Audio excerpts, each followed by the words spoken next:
गहरा वन है, बड़ा ही गहरा एक कुंड है और गहवर कहते हैं हृदय। ये जो गहवर वन है ये हमारी राधा रानी का हृदय स्वरूप है। तो इस गहवर वन की महिमा है, कहते हैं कि गहवर वन के वास की आस करें शिव शेष, और या की महिमा को कहें यहाँ श्याम धरें सखी भेष। शेष महेश भी यहाँ के वास करने की आस करते हैं और हमारे श्री कृष्ण भगवान यहाँ पे सखी रूप में, सखी भाव में, सखी भेष में रहते हैं। गहवर वन घोर सांकरी में नृत्य नई लीला होए, अनुभव कबही होत है जब भाव सरस ही है। तो यहाँ पे प्रिया प्रीतम आज भी नित्य रास करते हैं, नित्य नई नई लीलाएं करते हैं। तो यहाँ पे लीला करते करते राधा रानी को अचानक से प्यास लगी। तो यहाँ पे कोई कुंड सरोवर नहीं था, बड़ा गहरा वन था, गहरा वन। तो भगवान ने बंसी से इस कुंड को प्राकृतिक किया राधा रानी के लिए। राधा रानी ने आचमन किया, स्नान किया और मेहंदी वाला हाथ धोया। फिर वहां से यहाँ पे आके राधा रानी ने अपने वस्त्र बदले, अपने आभूषण धारण करे। जैसे ही मेकअप का समय आया तैसे ही राधा रानी के मन में एक नवीन उत्कंठा उदय हुई।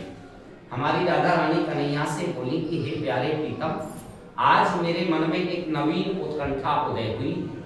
तो भगवान हाथ जोड़ के बोले, बताओ किशोरी जी, आज्ञा करो, क्या बात है, सुनाओ।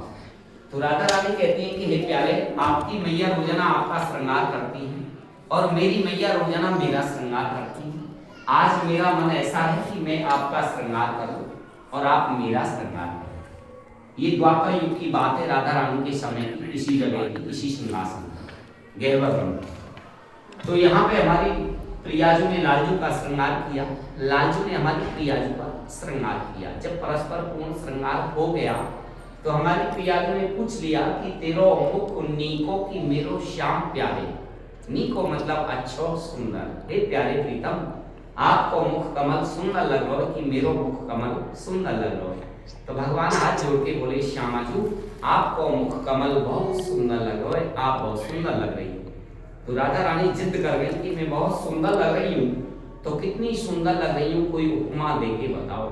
क्या मेरा मुख कमल गुलाब के फूल के जैसे लग रहा है कि कमल के फूल के जैसे खिल रहा है? आखिर कैसा लग रहा है? तो भगवान हाथ जोड़ के बोले, श्यामाजू आपको मुख कमल चंद्रमा के जैसे सुंदर लग रहा है, चमचमा रहा है। तो जैसे ही चंद्रमा का नाम लिया तैसे ही हमारी राधा रानी नाराज हो गई, भगवान से रूठ गई। रूठ के और मुंह फुला के और ऐसे ऐसे ठुमका लगाती हुई, ऐसे ठुमका लगाती, ऐसे नखरे करती हुई राधा रानी वो मानगढ़ पे जाके मान करके बैठ गई। देखिए सामने, देखिए मान मंदिर का दर्शन हो रहा है, खड़े होने पे होगा, ऊपर सामने, ऊपर बाहर, ऊपर। तो भगवान ने खूब चरण पकड़ा, खूब क्षमा प्रार्थना किया, लेकिन वो नहीं मानी। क्यों? कि चंद्रमा में तो दाग है, तो क्या मेरे चेहरे में भी दाग है? चंद्रमा तो 15 दिन लगता है, 15 दिन पड़ता है, उसको तो ग्रहण भी लगता है। तो इस बात पे यहाँ से रूठ के राधा रानी वहां जाके बैठी, भगवान से बोली नहीं। तो भगवान तो उनकी नाराजगी देख नहीं सकते। भगवान उनको प्रसन्न करने के लिए, उनकी नाराजगी दूर करने के लिए, उनको खुश करने के लिए, ये है मोर। थोड़ा सा इधर आएंगे आप लोग, ये है मोर। तो मोर मुठी पे भगवान मोर बन के ऐसा अद्भुत नाच नाचे, ऐसा सुंदर नाच नाचे कि राधा रानी देखे नहीं कोई मोर नया आया है, ना कोई दाना खा रहा है, ना पानी पी रहा है, बड़ा सुंदर नाच नाच रहा है। तो राधा रानी और गौर से देखी तो राधा रानी तुरंत ही समझ गई कि ये कोई मोर नहीं है, प्यारे छलिया श्याम सुंदर। तो राधा रानी मान छोड़ के खुश होके मोर भगवान का आलिंगन किया। मोर भगवान ने राधा रानी का आलिंगन किया तो राधा रानी भी भगवान के साथ में मोर बन गए।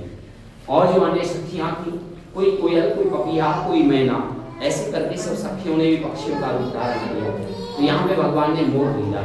तो ये है हमारी राधा रानी का श्रृंगार, जिसको आप लोग ब्यूटी पार्लर बोलते हैं। और गहवर मीन्स हृदय, ये है हमारी राधा रानी की हृदय स्थली। और ये मोरकुटी मानगढ़, ये है हमारी राधा रानी का वक्य स्थल। वक्य स्थल चेष्ट। तो ये हृदय स्थली का आप लोग 2 परिक्रमा करेंगे पहले, और ये हृदय स्थली का ऐसे स्पर्श करेंगे, वस्त्र के नीचे से रज लगाएंगे माथे से, और वस्त्र के नीचे ही अपना गुप्त न्योछावर करेंगे, गुप्त सेवा, गुप्त दान करेंगे, जो भी पान फूल अपनी श्रद्धा भावना से करते हैं। तो राधा रानी हम लोगों की समस्त गुप्त मनोकामनाएं पूर्ण करती हैं। और राधा रानी हमको निष्काम प्रेमा भक्ति प्रदान करती है और राधा रानी हमको धाम का वास देती है। राधे राधे। जैसे कि कई बातें जीव संसार में नहीं कह पाता किसी से, तो ये राधा रानी के हृदय रूपी श्रृंगार घर में बोलने से राधा रानी हम लोगों का समस्त गुप्त मनोकामनाएं पूर्ण कर। बोलिए बरसाने वाली जय श्री केवल धाम की जय। ओम यानि कानि च पापानि निर्वाणि कानि च तानि सर्वाणि पश्यन्तु प्रदत्तापने पदे ओम शैनावतु शैलोभ्रतु शैविद्यं करवावहि तेजस्विनावधीतमस्तु मा विद्विषावहि। प्रभु इन सबकी साथ साथ रक्षा करें, साथ साथ वीर एवं ने परस्पर द्वेष न करें। संगच्छध्वं संबद्धध्वं संभोवनात् सजामताम्। ओम राधा रानी